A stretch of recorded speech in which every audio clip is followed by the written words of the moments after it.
Boyd Broncos with a very convincing 55-28 win over Plano West on Friday. I'm joined with a very happy Don Drake. And Coach, in the game against Plano West, they're a strong team going into this game, and you really made them seem just like an average team the way you played. Well, I thought the kids came out and played really well from the beginning of the football game. We were able to create some turnovers again this week and then capitalize on those turnovers and turn them into points, and that helped us build a quick lead early in the game, which I think was pretty instrumental in us being able to finish it the way that we did. Well, let's take a look at some of the highlights. There's a lot of scores from your team with 55 points in this game. Of course, the standard Brian Driscoll stat line where he runs for over 200 yards and a couple of touchdowns running. Also had a receiving touchdown as well. Also, Calvin Howard came in the game, ran for over 100 yards. Talk about his performance. You know, Calvin did a great job. He's such a great kid, you know, and he's been our backup running back for the last couple of years. We've been utilizing him as a receiver as well, and he had an opportunity to come in the ballgame the other night, and I thought took great advantage of that opportunity and really played outstanding. You open it up, and you had in the first quarter a couple of times on your opening drives where you had a couple 4th and 1s that you had to convert, and at those situations you have no lack of confidence in going for that. No, I thought our kids up front were playing really, really well, you know, in the offensive line, and we ended up with a 4th and short, and just really felt like we needed to try and move the chains right there, and the kids responded to that challenge, and were able to get the first down and put the ball in the end zone. You take an early 14-0 lead after you intercept Plano West's Travis Corey, and you had a couple of interceptions in the game, 4 turnovers overall. Talk about that defensive performance. Our defense has played outstanding again. You know, we've, I think, had 16 turnovers in the last 4 games. So that's huge, you know, when you talk about the turnover margin. And then for us to be able to create points off those turnovers is the second part of that equation that you've got to get done, and we were able to do that. And so defensively, they're running the ball well. They're playing very physical and tackling very well, and contained a pretty explosive offense the other night. Your defense really swarmed to the ball when they tried to run it. Ben Boucher in particular had a great game, lots of tackles for loss. Yeah, Ben's done a great job all season for us. He plays outside linebacker. I think he had 4 tackles for loss the other night. So, you know, it's great to have a guy like him on the edge and help us in that run support. Talk about, you know, the play of your linebackers. They have to worry about so much in that position. If it's a throw or a run, they've got to scramble all around the field. How tough is it to play that position?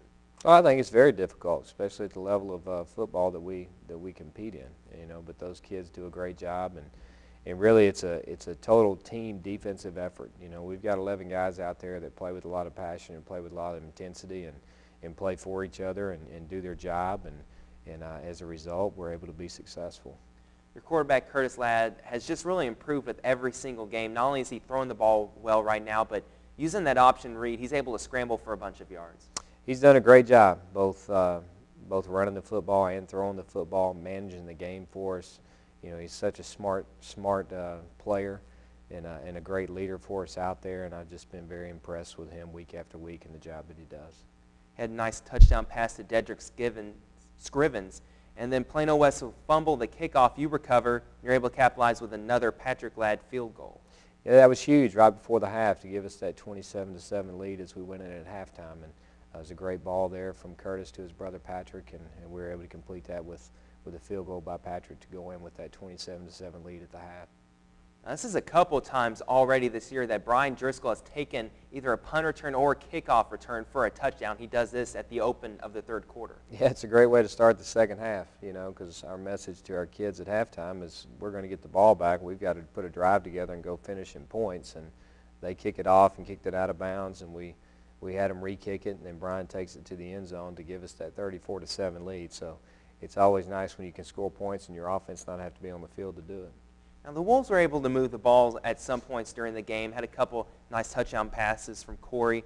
But every time they scored, your team was able to answer right back. And that was critical. You know, we knew that they were a very explosive offense. I mean, the quarterback does a great job, throws the ball really well, runs the ball really well.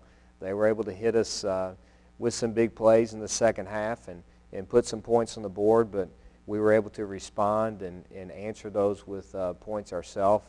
And that's critical, you know, in terms of not letting the momentum shift. It's like every time they tried to change the momentum, we went and grabbed it right back, and it becomes pretty defeating for the other team when you're not able to make that score shrink at all, you know. So I was really proud of our kids and the way they continue to play and continue to battle. With the victory in this game, you have now a 4-game winning streak. It does wonders for the confidence of your kids, but this is a confident team already. Our kids feel good. I mean, they're really confident with the way they're playing right now. You know, I've said this many times, the camaraderie of this group is outstanding.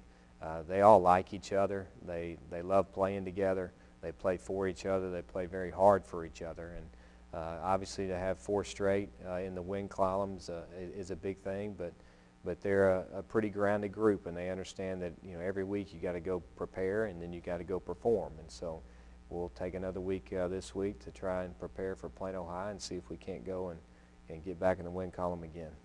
Nice touchdown there on the option pitch, one of your final touchdowns of the game. So you win this one 55-28, and now you're playing next week a Plano Wildcat team that took down the crosstown rival McKinney. They won 38-21. What are some of the things from Plano that you saw in that game? They're starting to really improve this year. They are. You know, Plano's always been that program that plays well at the right time of the year. You know, and now that district play started, I see a significant difference in their level of play over a couple of weeks ago when we had the opportunity to see them. So, you know, they're a physical team themselves. They run at the football very well defensively. They want to try and establish a running game with their assortment of backs that they have. They've got a quarterback that they can stand in and throws the ball extremely well, and they've got a couple of big targets outside too to be able to go catch it. So, you know, I would expect it to be a pretty hard-fought football game this Friday night. And their quarterback, Legau, going into the McKinney game, and I think even after it, he still has thrown more interceptions and touchdowns on the year. But against McKinney, he was nearly perfect, 12 of 16, ran for a couple touchdowns as well. He's a tough kid to stop. He is. I mean, he throws the ball extremely well. He's got great velocity on the football, so he's able to put the ball into some small windows, you know, for his receivers. So we've got to be able to get some pressure on him, hopefully disrupt his timing a little bit, make him worry about the rush a little bit. If we let him stand there and be comfortable, he obviously has the ability to hurt you with his arm. Now, the Lions struggled in the game to keep a balance between their passing and rushing attack. Part of it is because they fell behind early and couldn't quite catch up. Your team is a running offense. How are you going to be different in that game against Plano? Well, we've got to go do what we do, and everybody knows we're going to run the football. I mean, that's one of the keys to our success. We've got to be able to go run the football, and so we've got to be consistent in our execution of our running game and establish that, and then take our opportunities through the air as we've done over the last 4 weeks. And so, you know, our game plan, I don't know that it'll be any different than what it's been all year long, but we are going to have to run the ball, and so we know that, and we work that, and it's our focus that we've got to be able to get that done. Allen was the preseason favorite in this district. They're 1-0. You're also 1-0 in the district along with this Plano team. If you win this game, you could potentially be either in the sole possession of the district lead or possibly tied with Allen. That's true. I mean, it's a big ball game. This one goes a long way in terms of the playoff race as well. So it's an important week for us, you know. And it's funny, you win a big game, you know, like last Friday night against Plano West, and then you look to the next week and you say, well, next week's an even more important game. It's an even bigger game. But that's the way that it works, you know.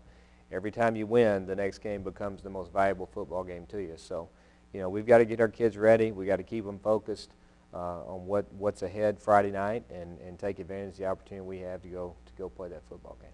Plano has one of the best fan bases across the Metroplex. They're going to pack their stadium when you travel to Plano on Friday. What kind of effect is that going to have on the game, and how is your team going to prepare for entering such a tough environment? Well, I don't think our kids worry a whole lot about that. I mean, they do have a great fan base. They've got a tradition-rich program there, you know. And, you know, for us, our kids are playing well. They're playing very confident.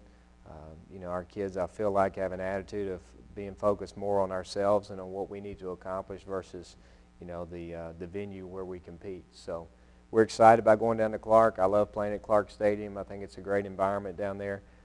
You know, the more fans you have, the louder it is, the more exciting it is for kids. So we look forward to that. We hope we'll have a great travel crowd from McKinney Boyd fans as well to cheer us on. You started the year 0-2, and now you've won 4 straight games. Obviously, all the momentum is heading up for your team. What did you learn from those first couple of losses that have allowed you to go on this win streak and carry it on and play so well? Well, I think a lot of times you learn a lot more through defeat than you learn through success. And for us, it's, you know, where are areas that we struggle? How do we get those mistakes corrected? You know, how do we increase our strengths and limit our weaknesses? You know, and a lot of times in defeat, that's where you see those things. You know, and so I think those first couple of ball games, the level of play that we had to compete against, helped prepare us for where we are right now. So we've got to continue to work. We got to continue to improve and continue to stay focused on our job. Well, Coach, I want to thank you again for coming here today to talk with us about the Boyd Broncos. Another successful win against Plano West on Friday night. And this upcoming Friday, they're going to play the Plano Wildcats and try and move to 2-0 in the district and try and duplicate that effort.